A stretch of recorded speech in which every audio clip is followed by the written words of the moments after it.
సిద్దిపేట జిల్లాలో చిరుతపులి మృతిపై ఫారెస్ట్ అధికారులు విచారణ చేపట్టారు.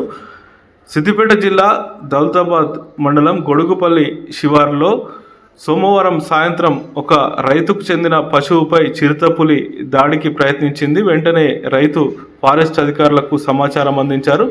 ఘటనా స్థలానికి చేరుకున్న ఫారెస్ట్ అధికారులు చిరుతపులి పొదల్లో దాగి ఉన్నట్టు గుర్తించారు. మంగళవారం చిరుతపులి బంధించేందుకు ఏర్పాట్లు చేస్తున్న క్రమంలో ఉదయం తెల్లవారుజామున చిరుతపులి అదే ప్రాంతంలో ముందుకు వెళ్లి చనిపోయినట్టు ఫారెస్ట్ అధికారులు గుర్తించారు. అయితే 9 సంవత్సరాల వయసు గల చిరుతపులి వయసు పైబడి చనిపోయిందా, అనారోగ్యంతో చనిపోయిందా, ఏదైనా కారణాలు ఉన్నాయా అనే కోణంలో ఫారెస్ట్ అధికారులు దర్యాప్తు చేపట్టారు. పూర్తి స్థాయిలో విచారణ చేపడుతున్నట్లు పేర్కొన్నారు.